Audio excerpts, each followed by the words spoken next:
എൻ്റെ പ്രിയപ്പെട്ട പെൺകുട്ടികളെ, നിങ്ങളോടൊരു വാക്ക് പറയട്ടെ. സുബ്ഹാനല്ലാഹ്, എൻ്റെ ഈ ഫോണ് തുറന്നാൽ അതിൽ വാട്സപ്പിൽ നിങ്ങൾക്ക് ആർക്കും കാണാൻ കഴിയും ഒരു ചിത്രം. ആ ക്ലിപ്പ് ഞാൻ കണ്ടപ്പോൾ, അത് കണ്ടത് ഞാൻ UAE-യിൽ നിന്നാണ്. അത് കണ്ടപ്പോൾ എനിക്ക് ഉറക്കം വന്നില്ല. എന്താണ് കാരണം? ഒരു പാവപ്പെട്ട പെൺകുട്ടിയെ ഒരു ചെറുപ്പക്കാരൻ ഇടിക്കുകയാണ്, തലക്കും മുഖത്തുമൊക്കെ ഇടിക്കുകയാണ്. ഇടി ഇങ്ങനെ ശക്തിപ്പെട്ടുകൊണ്ടിരിക്കുന്നു. ആ പെൺകുട്ടി നിലവിളിക്കുന്നു, ആരും ഇല്ല. സുബ്ഹാനല്ലാഹ്.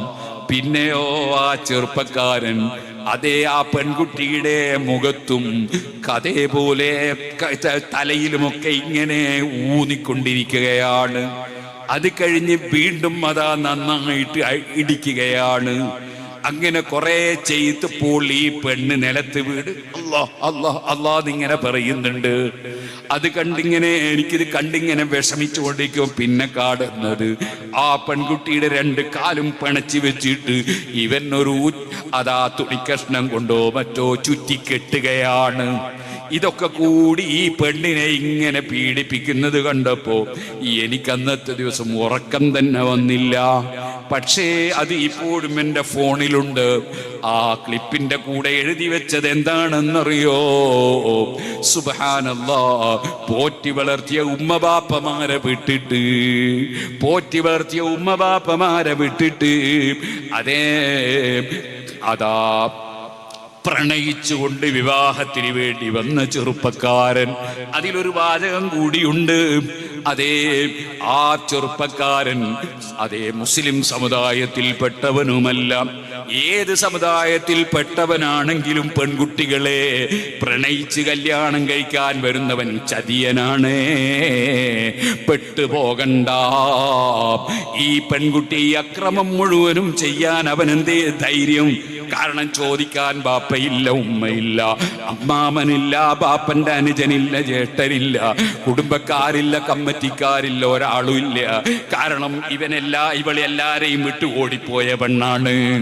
അതുകൊണ്ട് തന്നെ ആ പെണ്ണിനെ ആവശ്യത്തിന് ഉപയോഗപ്പെടുത്തിയ ചെറുപ്പക്കാരൻ ചെയ്യുന്ന ക്രൂരമായ മർദ്ദനം കണ്ടപ്പോ മനസ്സ് പൊട്ടിപ്പോയി. എൻ്റെ യുവതികളെ, ചെറുപ്പക്കാരികളെ, വയൻഹാനിൽ ഫഹ്ശാഇ വൽ മുൻകർ, 10ഉം 25ഉം കൊല്ലം തീറ്റിപ്പോറ്റിയ ബാപ്പ, എല്ലാ ചികിത്സയും തന്ന ബാപ്പ, ആശുപത്രിയിൽ വെച്ച് കൊതുവിന്റെ കടി കൊണ്ട് ഉറക്കമൊഴിച്ചുകൊണ്ട് കാവല് നിന്ന ബാപ്പയും ഉമ്മയും.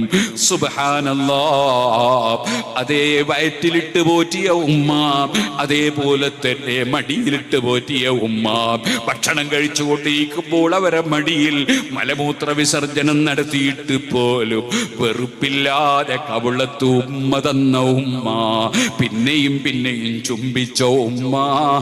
ആ ഉമ്മ എൻ്റെ മകളുടെ ഒരു നല്ല വിവാഹം സന്തോഷത്തോടെ കഴിയണമെന്ന് മനസ്സിൽ സ്വപ്നം കണ്ട് ജീവിക്കുമ്പോ, അതേപോലെ ഈ ബാപ്പയും അങ്ങനെ ചിന്തിക്കുമ്പോ, അവര് നല്ല വിവാഹാലോചന നടത്തിയതോ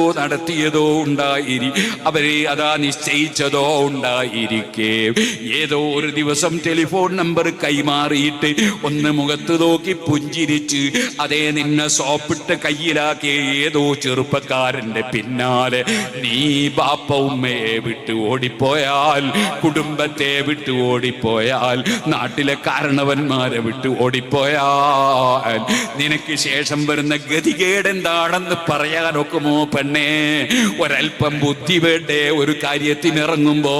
ഒരൽപ്പം ചിന്ത വേണ്ടേ ഒരു വിഷയത്തിൽ ഇറങ്ങുമ്പോ? ഇതേപോലെ എൻ്റെ ചെറുപ്പക്കാരെ, ബാപ്പ ഉമ്മയുടെ പൊരുത്തമില്ലാതെ ഇവിടെ ജീവിച്ചിട്ട് എന്താ കാര്യം? ബാപ്പ ഉമ്മയുടെ പൊരുത്തത്തിലല്ലേ റബ്ബിന്റെ പൊരുത്തം. ആ ബാപ്പയും ഉമ്മയും ഒക്കെ സന്തോഷത്തോടെ അവരുടെ കുടുംബത്തോട്, തറവാട്ടിനോട് യോജിച്ചൊരു പെൺകുട്ടിയെ എൻ്റെ മകനെ കൊണ്ട് വിവാഹം കഴിപ്പിച്ച് ആ നിക്കാഹിൽ എനിക്കൊന്ന് അവിടെ നിൽക്കണം, അതിലെന്റെ പുതിയാപ്പിളമാരെ ക്ഷണിക്കണം, എന്റെ നാട്ടുകാരെ വിളിക്കണം, ഞാൻ ബഹുമാനിക്കുന്ന പണ്ഡിതന്മാരെയും തങ്ങന്മാരെയും ഒക്കെ വിളിക്കണം, എന്റെ മകനെ കൊണ്ട് എനിക്കൊരു നല്ല സന്തോഷമുണ്ടാകണം എന്ന് ചിന്തിച്ച് പോറ്റി വളർത്തിയ ബാപ്പയോട് നിങ്ങൾ നോക്കണ്ട, അതൊക്കെ ഞാൻ തീരുമാനിച്ചിട്ടുണ്ടെന്ന് പറഞ്ഞ് അതാ ബാപ്പയെയും ഉമ്മയും സങ്കടത്തിലാക്കി വിവാഹം കഴിക്കുന്നവർ എന്ത് വിവാഹമാണോ നീ കഴിക്കുന്നത്?